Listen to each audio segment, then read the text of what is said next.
আমাদের বিয়ে হয়েছে ১.৫ বছর পারিবারিকভাবেই। চাকরি সূত্রে আমি ঢাকায় থাকি। বিয়ের আগেই বন্ধু আজাদ বলেছিল, শোন রিয়াদ, বউ হচ্ছে পায়ের তলার জুতার মতো, সবসময় পায়ের নিচে রাখবি, নয়তো মাথায় একবার উঠে গেলে আর নামাতে পারবি না, পস্তাতে হবে। বিড়াল বিয়ের রাতেই মারতে হয়। বাসর করে ঢুকেই দেখলাম তিশা সেলফি তুলছে। আমাকে দেখে সে প্রাণবন্তভাবে বলে উঠল, তুমি চলে এসেছ, আমাকে কয়েকটা ছবি তুলে দাও। তারপর দুজনে একসাথে কয়েকটা তুলি। ফটোগ্রাফার কবে না কবে দিবে কে জানে। বিড়াল বিয়ের রাতেই মারতে হয়, কথাটা কানে পাসতে লাগলো। আমি কড়া গলায় বললাম, আমাকে তুমি করে বলার পারমিশন কে দিয়েছে? আমি দিয়েছি?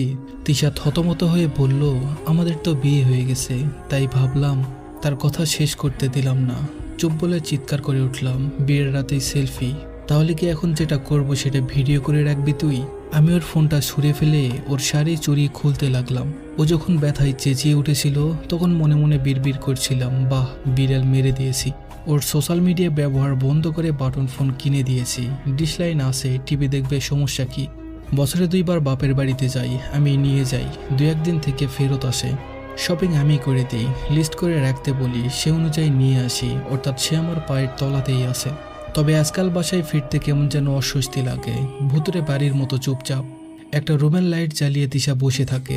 অবশ্যই এর একটা কারণ আছে। একবার কারেন্ট বিল বেশি এসেছিল, দিয়েছিলাম 2টা থাপ্পড়, ব্যাস কাজ হয়ে গেছে।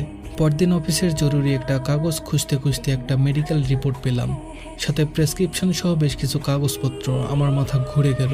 ও আমাকে না জানিয়ে অ্যাবর্শন করিয়েছে, কিন্তু কবে? মনে পড়লো অফিসের কাজে ঢাকার বাইরে ছিলাম 3 দিন। রাগ সামলাতে না পেরে প্রচণ্ড মারলাম, সে টু শব্দটিও করল না। কিন্তু আমার নিজের চেঁচামেচিতে আরও এটা ওটা ভাঙার শব্দে আশেপাশের ফ্ল্যাট থেকে বেশ কয়েকজন চলে এলো। দরজা খুলতেই ওরা প্রায় ধাক্কা দিয়ে ঘরে ঢুকলো।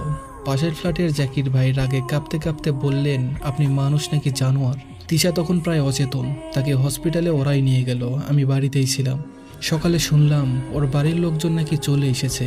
অফিস কামাই করে গেলাম, ওর বাবা মা ভাই ভাবি সবাই ওখানেই ছিল।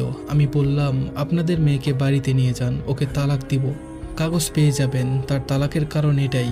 এই বলে রিপোর্টগুলো ওনাদের সামনে রাখলাম। ওর ভাবি বলল, তুই কি তালাক দিবি রে? কাগজ তো আমরা পাঠাবো, তৈরি থাক। আরে মূর্খ, ভালো করে পড়লে দেখতি, ইচ্ছে করে বাচ্চা নষ্ট করা হয়নি। তোর লাথিতেই ওর ব্লিডিং শুরু হয়েছিল, তুই তো চলে গেলি অফিসের ট্যুরে, আর আমি খবর পেয়ে হাসপাতালে নিয়ে গিয়েছিলাম। ভাবির মুখে এমন কথা শুনে আমার চোয়াল ঝরে পড়ল। ব্যাপারটা গোপনই ছিল, কারণ আমার ননদ চায়নি ওর সংসার ভাঙুক, এমনকি মা বাবা ওর ভাই পর্যন্ত জানে না।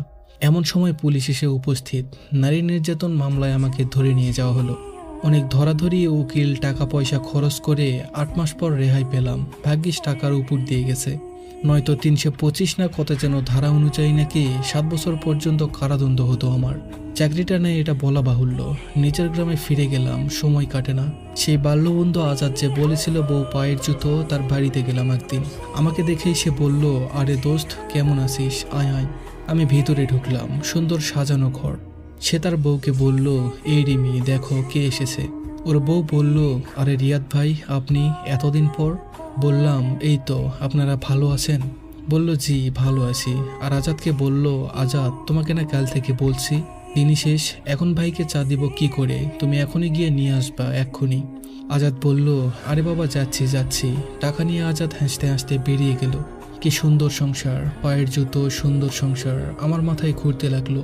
আমি কখন উঠে হাঁটা ধরেছি জানি না। পিছন থেকে কেউ ডাকছে, ভাবি বোধ হয়, আজাদের পায়ের জুতো।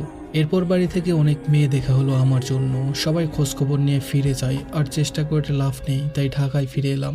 একটা দোকানে সেলসম্যানের চাকরি জুটলো কোনো মতে, তাও বহুদিন।